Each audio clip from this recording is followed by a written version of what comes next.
So if you watch the channel, you know quite a few months ago I tore out part of a drop ceiling, and it left me with quite a few 2x6s that, once I cleaned up all the ends, were about 12 feet long.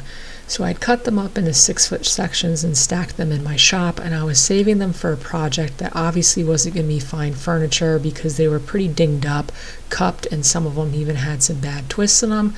But come this spring, I actually wanted to make my two nieces some garden boxes. So I have 2 other videos on my channel showing different joinery techniques for garden boxes. Both of these, you can see they use edges without hardware, so it will make them last a little bit longer. This is going into the 3rd season, and ignoring all the weeds, they're still working quite well. But I don't like to do the same thing twice.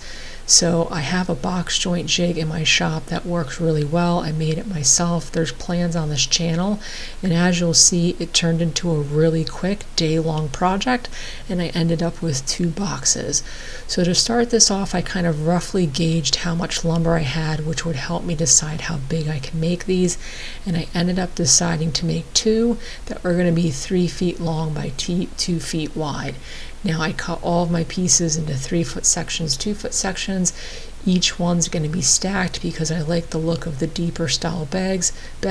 So I had 4 3-foot sections, 4 2-foot sections for each one. Now, as you saw, there's quite a bit of cupping in these, so I made sure to use these with the cup side facing the fence, so that it sits on the edges of that cup versus rocking back and forth, was basically what I was showing in that video. It's going to make the cut a little bit safer. I just did a test cut on the jig. Everything fit pretty well, which I was a little surprised about. A lot of these jigs, whether or not they're handmade or not, where you're referencing lumber off of a fence, the reliability and the end results are really going to depend on the squareness of the lumber. I wanted this to be geared towards DIYers, people without a lot of tools. So instead of planing all of these, which I could have done and ended up with a much cleaner looking product versus a rustic looking product, which I actually like the look of, I didn't do that. So one of the reasons I decided to use the box joint jig was I like the way it looks. It actually goes pretty quickly if you're not cutting super wide pieces, and it also meant I didn't have to run any of this material through a planer or through my table saw, because I will send cupped pieces through the table saw if they're not cupped too terribly, but twisted pieces, you really start getting pretty dangerous with that sort of stuff, and this lumber was pretty compromised. I didn't want to have to worry about it. So after the second box, I'm just stacking them as I go. I'm gluing them up as I go because getting all the glue on finger joints could be time consuming, so I glued them up as I went, and then I was pleasantly surprised with how well these looked. There wasn't a huge gaps between each of the stacks, and they all ended up pretty square. I think I had all that done in about an hour. Once all the glue dried, I just used a belt sander to clean them all up, because once again, didn't send them through a planer, and once again, was pleasantly surprised with how nice they ended up looking.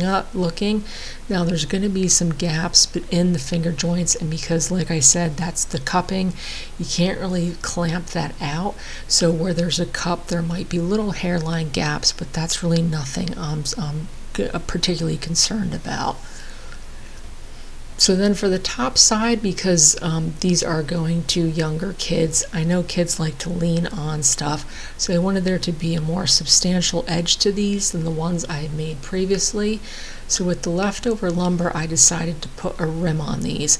I completely wanted to avoid miter joints. I don't think you're going to have much success with miter joints outside, so I decided to join all of my corners with lap joints.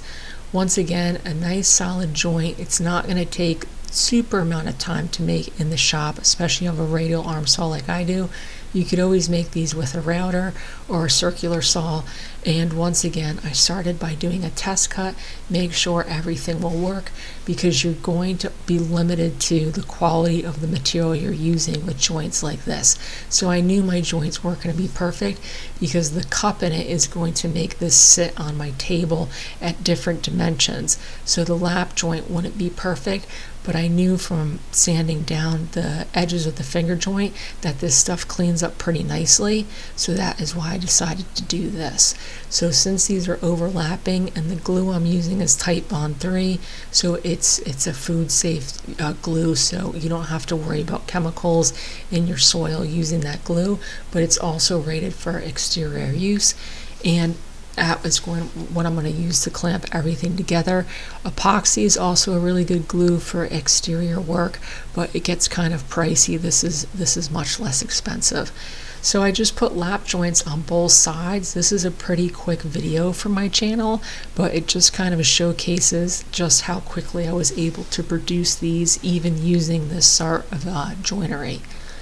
Could add glue to all of my pieces. All of that gluing surface is going to make this that much stronger. Clamp them together and let those dry. Now on the inside of the box, I wanted to avoid using hardware because water will get in there. I don't care if the screws are coated or whatnot. Water will get in the hole and start to rot. But I wanted to clamp these boxes together, which you don't necessarily have to do because I didn't do that on the ones outside, but I knew I was going to transport these. So basically I just used some scrap wood to screw those together. Once the glue dries, I'll take those screws out and plug the holes. And then I just put some screws on the underside. One of the positive points of having a ledge there is if there was one place I was going to put hardware, it's underneath the ledge. Water won't get to it as well as other parts of the box. And I just screwed the rim to the top. Once I had that done, I kind of decided I didn't like how much of an overhang that ledge had. So I just trimmed about 1 inch off, sanded everything up, and this was a simple day project. And I'm pretty excited to deliver these and get them set up.